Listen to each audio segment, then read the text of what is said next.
travel to sell this tax? I don't think I'm going to have to travel too much to sell it. I think it's selling itself. Just to get it in. Not surprisingly, Donald Trump is assuming that his work is done and that everyone will simply embrace his tax plan once they reap the amazing benefits. Basically $18 a week for many in the middle class. Well, even Trump's most devout backers know that passing the tax bill was hard, but that selling it may be even harder, which is why next year, conservative groups, including some funded by the Koch brothers, are planning to launch a multi-million-dollar effort to convince you, America, that $18 is totally worth slathering millions of dollars on Donald Trump, his family, and his friends. And joining me now is Katon Johnson, politics editor for TheRoot.com, Amy Kremer, co-founder of Women Vote Trump PAC, and back with us is National Republican consultant Katon Johnson. I've got to play this ad for you guys. Let's start with this.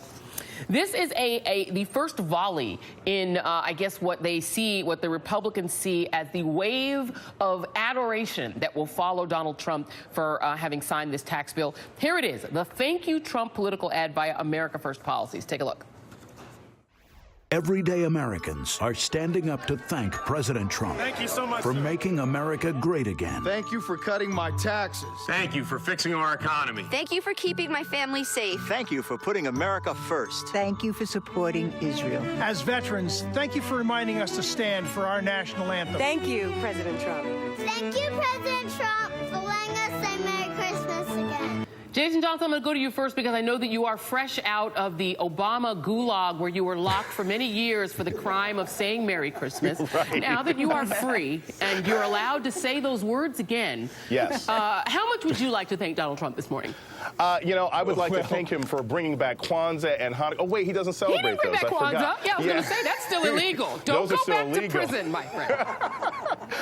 You know, first off, this reminds me of that horrible cabinet meeting where all of these members of the administration have to line up in front of Trump like it's the Hunger Games and say, we are your tributes. We're so proud. We who are going to sacrifice our seats next year in the 2018 election salute you for all that you've accomplished for enriching you and your friends. It's ridiculous. If you've got to explain it, the bill is not selling itself. The American people don't want to tell Donald Trump, thank you for doing your job. The American people want Donald Trump to fix roads, lower their taxes, and keep the country safe. And if that's what this bill ends up helping with, great, but no one believes that right now, and it seems unlikely they're going to be able to sell it. Yeah, Amy Kremer, let's talk about, the fact that, in places like districts where you live, people are not going to be able to be shielded from the fact, even if they only watch Fox News and only read Breitbart.com, eventually they're going to probably find out that you've got Jared Kushner, who inherited millions of dollars from his daddy and now gets a $5 to $12 million tax bump. You've got Donald Trump reaping $4.5 million. Wilbur Ross getting $4.5 million.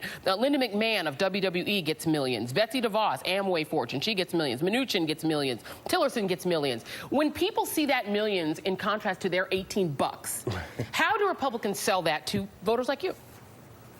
Well, Joy, I think that come February, when people actually start seeing it in their paychecks, the $18, that they're going, it makes a difference. I mean, look, it does make a difference. Every dollar counts. And when you're trying to put food on your table, gas in your car, pay for your kids to go to school, every dollar does count. And people understand that. And what about the $1,000 bonuses that multiple companies are given right here at the end of the year? That's a boost into the economy. They're going to go out and spend that money. These corporations are investing back into their employees. And I think that people will feel that. We can sit here and talk about it all day long, and all the other networks can too, and there's been a bunch of negative press about it, but at the end of the day, people vote according to what affects them personally, and they're going to see money back in their paychecks, and $18 a week matters to a lot of people. Well, I think a lot of people, first of all, think their corporations could have been given them a Christmas bonus, and I think people should be, people earn that money. It's not as if corporations are some benevolent, lords who are handing down money from on high. These people work really hard. I want to go to Katon Johnson. I agree. Right, and so people should people be thanking Donald Trump for that? Should people be behaving like Republican members of Congress and giving thanks and supplication to the dear leader?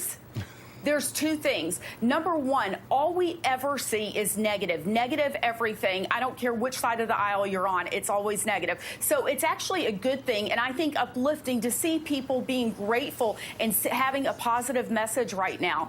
And the second thing is, this president, whether you like him or not, he has done what he said he's going to do. And one of the things was tax reform. Now, granted, it may not be the perfect thing that everybody wanted, but it was a start, and we all know how hard it was to get it done, because if it were easy, it would have been done, sometime over the past 31 years, and it wasn't. So I think when people feel it, it's going to make a difference. Well, corporations are certainly feeling it because they're getting a monster permanent tax cut, and your $18 is temporary. But, Katon Johnson, you're my political strategy guy here, and it looks, you've got Amy's vote. She's going to vote down the line GOP. You've got her vote 100%. But when Not you look... necessarily, Joy, but... Oh, okay. Surprise, surprise. All right, we're going to come back to you on that then, Amy. Let me go to Katon real quick. If you look at the numbers that the pollsters are running, Republicans privately are worrying about a bloodbath. They're starting to try to get Donald Trump prepared for the fact that Democrats may lose the House. You have privately Mitch McConnell and Paul Ryan both sounding the alarm that it's not looking good. The polls are looking terrible. Democrats are way ahead in the generic ballot. Let's go through here. In House races, Democratic toss-ups, Democrats have to deal with, in the Koch political report, you've got this open seat in Minnesota, Al Franken's seat, obviously. You've got New Hampshire, you've got Nevada, so you've got some open seats that Democrats have to deal with. You've got some Republican toss-up seats that they're going to have to deal with as well. Some of them, like Florida, Curbelo, that District 26 in Florida is not looking good. Dana Rohrabacher, who's obviously got some real issues. Darrell Issa, who voted against the tax bill, trying to save his own skin. You see a lot of California in there, a lot of New Jersey and New York. People are going to get hammered by this tax bill because it penalizes blue states. How do those Republicans possibly save their seats faced with this $18 versus millions for the rich? Well, let's talk politics, Joy. There's also 14 open seats where governors are leaving. You've got redistricting coming up in 2020 and 2021. You've got history here. You've got the Affordable Care Act that awarded President Obama a re-election, but cost him about 1,400 seats all over the country, eventually the House and the Senate. We've now got a tax bill out there, which is, these are big things, hard to understand, hard to comprehend.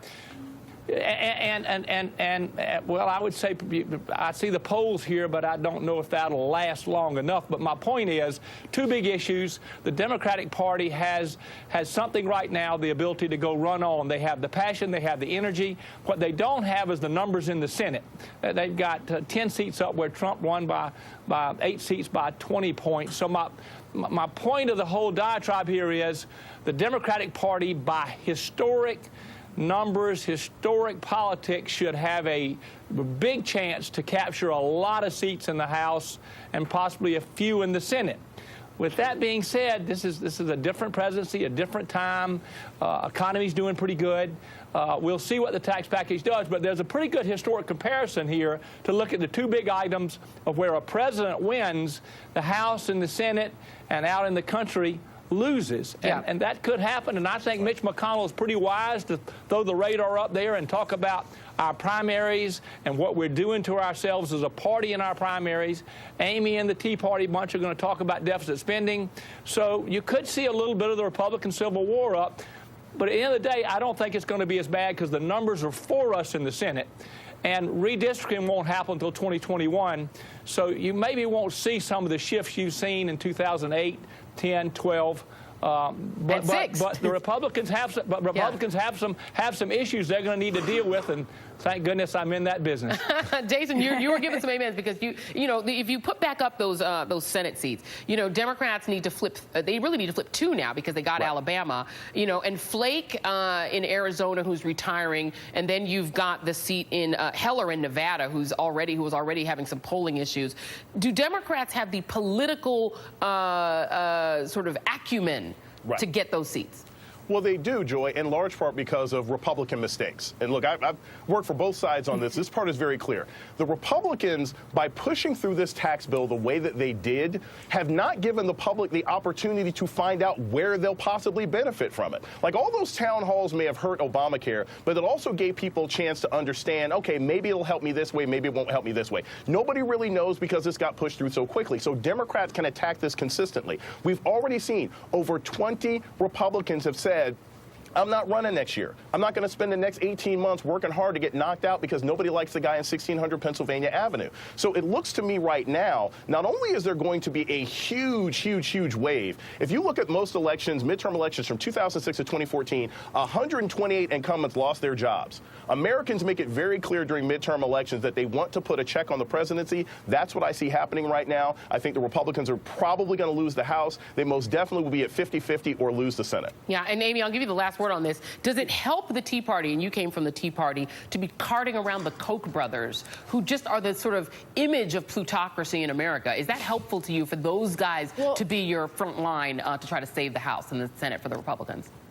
Well, we are not funded by the Koch brothers, and I haven't gotten a paycheck from them. But Joy, I mean, the Koch Foundation, Georgia Pacific, they create thousands and thousands of jobs across this country. While everybody thinks maybe Koch is just political, no, they create thousands of jobs, and that's people's livelihoods. I think at the end of the day, when no matter what we're talking about on TV, at the end of the day, people go into the voting booth and they vote on issues that matter to them and how they affect them personally. We saw it with the beginning of the Tea Party movement. We saw it again in 2016. And I think we're going to see it again is when people start seeing how this tax plan, even utilities across America, that's one hidden secret that nobody's talking about, that this tax cut is going to benefit people because their utility bills are going to be cut. Well, you can't throw that out there without some sort of evidence of that. But I appreciate Amy Kremer. And by the way, you just reminded people that the Koch brothers, who are against the entire social safety net, are also Georgia Pacific. I know a lot of people are always trying to trace like where their money is, and